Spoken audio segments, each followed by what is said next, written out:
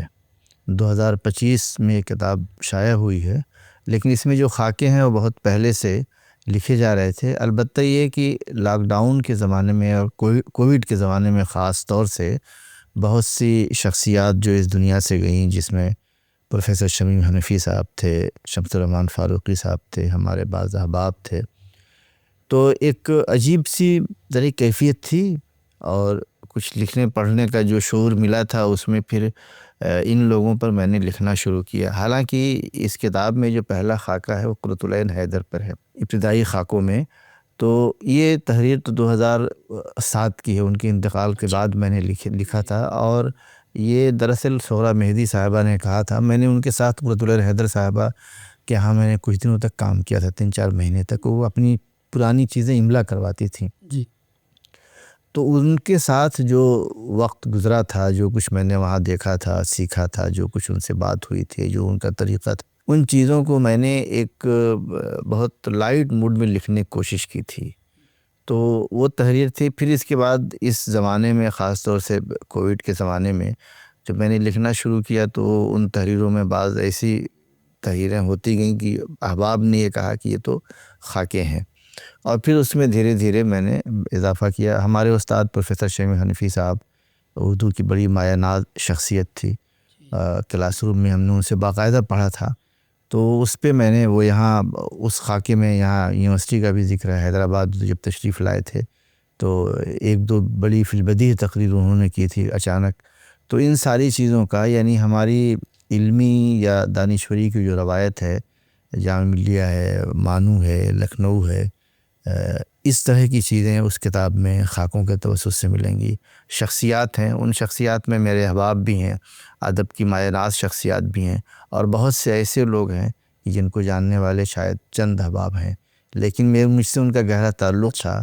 اور اس تعلق کی بنا پہ ظاہر ہے کہ ان کا کوئی نہ بہت علمی قد تھا، نہ کوئی بہت بڑا ایسا ان کا وہی تھا، لیکن اس کے باوجود ایک انسان ہونے کے ناطے جو کچھ بھی میں نے اپنے ایک دوست ہونے کے توسط سے جو کچھ محسوس کیا اسے لکھنے کی کوشش کی کہ ایک عام انسان بھی خوبیوں سے خالی نہیں ہوتا. بالکل صحیح بات ہے. میرا دوست جو ہے معظم بلال، اس کا اسی زمانے میں انتقال ہوا. ہمارے سینئر ڈاکٹر امان اللہ فہد فلاحی صاحب جو ہے ان کا انتقال ہوا. وہ ایک بہت اچھے استاد تھے، بہت اچھے ہمارے سینئر تھے، اور بڑا ان کو پڑھانے کا اور چیزوں کو سمجھانے کا ایک بڑا اللہ تعالیٰ نے بہت عجیب ملکہ دیا تھا.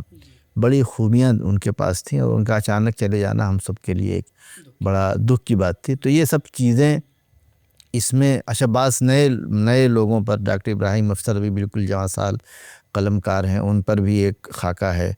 اور اسی طرح سے ایک ہمارے جاننے والے جو ہے موریشس میں رہتے ہیں، ان پر بھی ایک خاکہ ہے. تو اس طرح سے یہ کتاب پروفیسر اشتیاق احمد ذلی صاحب پہ ظاہر ہے کہ بڑی تاریخ کے حوالے سے بڑی علمی شخصیت ہے.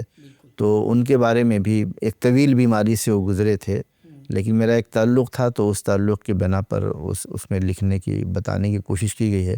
اور دراصل یہ بھی ہے کہ ہم اپنے سماج اور معاشرے کی اہم اور ممتاز شخصیات، اساتذہ، علمی شخصیات، تاریخی شخصیات، ان سب کو تو جانیں ہی، لیکن یہ کہ اپنے ارد گرد عام انسانوں سے بھی واقف ہوں اور ان میں خوبیوں کو دیکھنے کی کوشش کریں. بالکل بالکل. سر جیسا کہ ہم دیکھتے ہیں کہ آپ نے مختلف میدان میں طبع آزمائی کی، خاص طور سے شعر، اشعار ہوئے، شاعری ہوئی، اور اسی طرح سے خاکے ابھی آپ نے بتایا، اور بھی کئی ایک میدان ہے جہاں پہ آپ نے طبع آزمائی کی اور لکھتے پڑھتے رہتے ہیں. تو یہ اس سلسلوں کو کہاں سے تحریک ملی، اس کا آغاز کیسے ہوا، کچھ اس پر بھی روشنی ڈالیے. ایک تو میرا جو گھریلو پس منظر تھا، ظاہر ہے کہ میں اسے یہ نہیں کہتا کہ بہت علمی تھا، لیکن کتابوں کا شوق میں نے اپنے گھر میں ہر فرد کے ہاں دیکھا۔ جی کتاب ناول بھی ہے، تاریخی ناول بھی ہے، مذہبی کتابیں بھی ہیں، قرآن پاک بھی ہے۔ یہ تمام چیزیں ایسی تھیں کہ دادا، والد محترم، بڑے ابو، چچا یا ہمارے بھائی بہن جو لوگ بھی تھے، ایک گھر میں سب کے پاس ایک چھوٹی چھوٹی سی لائبریری ہے۔ تو ایک بنیادی پھر یہ کہ مولانا ابواللیث صاحب جو ہے ایک بڑی علمی ذی علم شخصیت ہے، یہ آپ نے ذکر کیا، ان کے قرآنی مضامین کو میں نے جمع کیا تھا۔ بچپن میں ان کے ہاں جاتے تھے تو ان کے پاس صرف کتابیں ہی نظر آتی تھیں۔ تو یہ جو ابتدائی زمانہ، پھر مدرسے میں تعلیم حاصل کی تو وہاں بھی مطالعے کا ایک رجحان تھا، پڑھنے کا، درسی کے علاوہ غیر درسی پڑھنے کا۔ پھر اس کے بعد جامعہ ملیہ آئے تو یہاں جو اساتذہ ملے، پروفیسر عنوان چشتی صاحب تھے، عظیم الشان صدیقی صاحب تھے، پروفیسر شمیع حنفی صاحب تھے، پروفیسر سغرا مہدی صاحب، یہ ظاہر ہے کہ یہ پروفیسر ذاکر صاحب تھے، پروفیسر حنیف کیفی صاحب تھے، تو بڑے لوگ، یعنی بڑے نام جو اس وقت سینئر تھے۔ اور اس کے بعد ادھر پروفیسر خالد محمود صاحب، پروفیسر شاپر رسول، پروفیسر احمد محفوظ صاحب، یہ سارے لوگ تھے۔ تو ہر وقت شمیم صاحب کی کوئی گفتگو کتاب کے بغیر شروع ہی نہیں ہوتی تھی اور کتاب پر ہی ختم ہوتی تھی۔ یہ ایک مجموعی ماحول۔ اچھا، پھر جو احباب ملے ان میں بھی ایک عجیب کیفیت تھی کہ کچھ پڑھنا، کچھ دیکھنا۔ ہم لوگ گریجویشن میں تھے، گریجویشن سے آگے ایم اے میں تھے، تو شیخ اسماعیل اعظمی صاحب جامعہ ملیہ میں تھے، تو ان کے پاس بیٹھیے تو کبھی روز کوئی نہ کوئی نئی کتاب کا یا کسی کتاب کا ذکر کرتے تھے۔ تو یہ مجموعی جو حالات تھے، یا جن لوگوں سے قریب رہنے کے، پروفیسر اختر واسع صاحب تھے، ان کی ایک طرح سے سرپرستی رہی، تو ان تمام لوگوں کی وجہ سے کتابوں کو پڑھنے، کتابوں کو دیکھنے کا جو شوق تھا وہ آج تک باقی ہے۔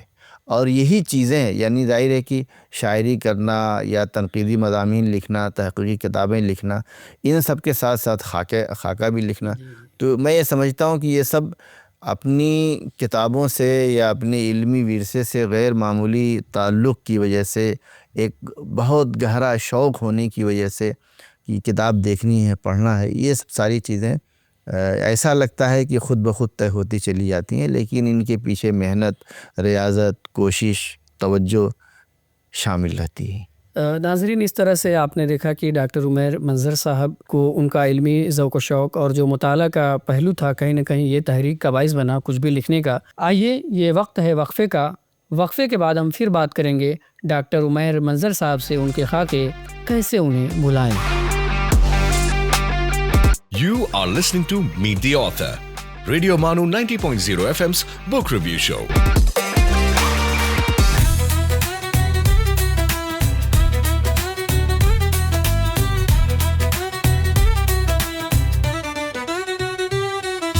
You are listening to Radio Manu 90.0 FM, a community radio station. So join the wave, come along for the ride. Radio Manu 90.0 FM, we're by your side.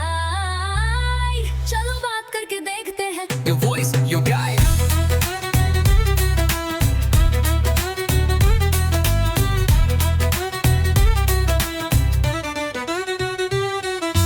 This audio has been generated through AI.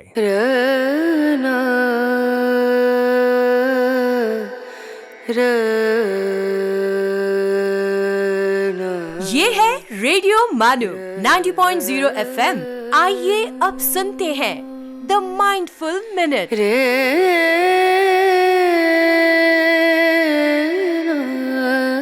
Writing is an exploration. You start from nothing and learn as you go. E.L. Doctorow.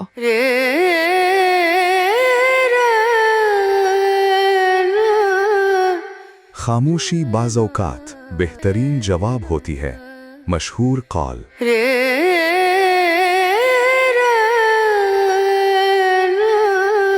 انتظار کرنے والوں کو صرف اتنا ہی ملتا ہے جتنا کوشش کرنے والے چھوڑ دیتے ہیں. Doctor APJ Abdul Kalam. This is Radio Manu 90.0 FM. You were listening to the Mindful Minute.